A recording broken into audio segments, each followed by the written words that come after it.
Kay Edelmirang matapang, sa bakbakan walang pihit.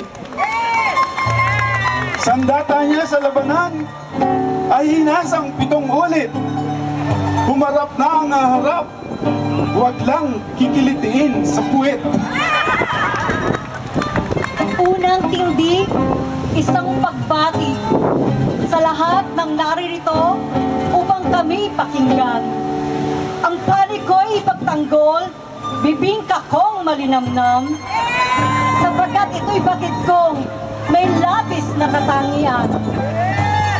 Bibingka ko palibasay, may angking vitamina. Ang sino mang makatikim ay tiyak na mahahalina. Di tulad ng itlog mo, masaling lang ay bugok na.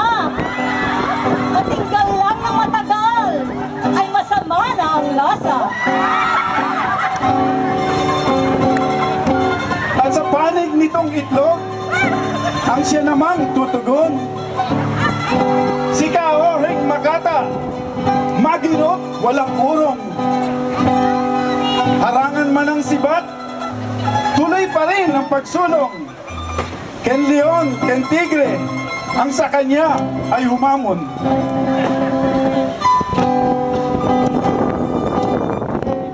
Sa lahat ng naririto, panauhit kasamahan. Sa lubong ko'y bakit pasasalamat ang sa inyo'y pagsaluhan.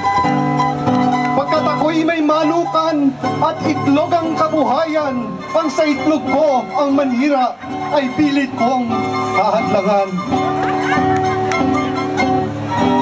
Kung butit katangian, ang paksa ng pagtatalo.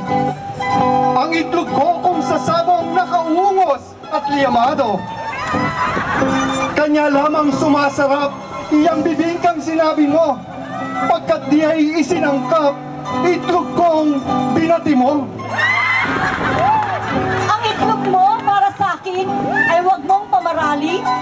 Maging yan ay maliit, maging yan ay malaki. Ang bibingka ko, pag namumula na ang tabi, kapag hindi mo kinurot, ako'y talo na, kumpare. Kahit walang itlog mo, bibingka ko'y sasarap din, pagkat ito'y may lihim na sangkap, na sakdal galing. Bibingka ko, kapag iyong natikman, mangangarap ka ng dilat, sa sarap ay hihimatayin.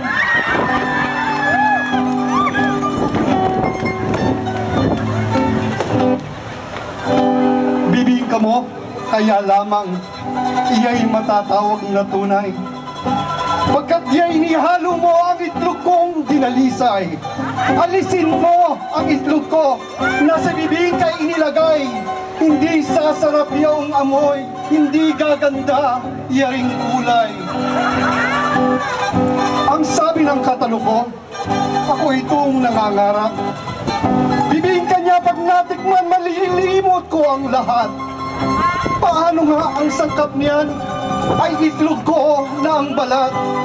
Malambot, maputit makinis, at walang kakunat-kunat. Aanihin ko ang itlog mo kung ang balat ay malambot. Akma mo lang batihin ay kusa nang nadudurog.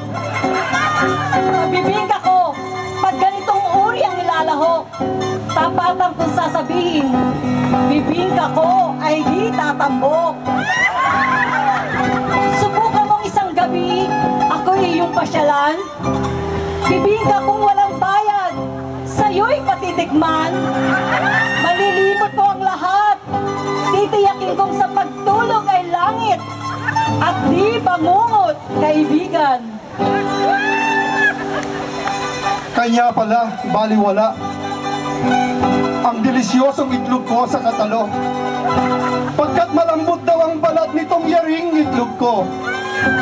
At kung nagkataon pa lang, malasialis ang tigas itong parang bato, ay walang salang sa bibingkay, gagawin niyang panrikado.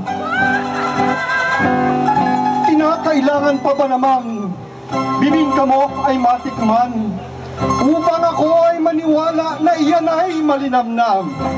Kung ayaw mo sa kabalyerong itlog ko, ay lalong hindi ko susubukan na kanin o tikman man lang ang bibingka mo kahit hindi mo pabayaran. Sa tambangan ng talino, mahirap at nakalilito.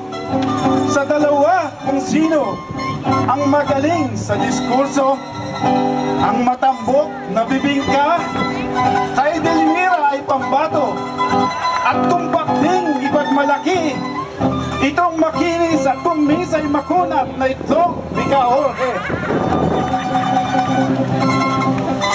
Wala akong masasabi, kundi kapwa sila magaling. Sa talino at katwiran, walang itulak at kabigin. Bilang isang lakandiwa, kung ako ang susundin,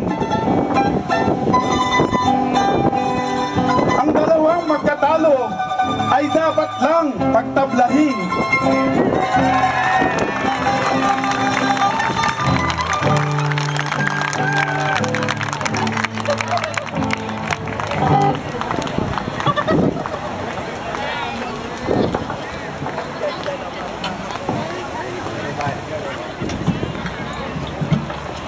Excuse ah.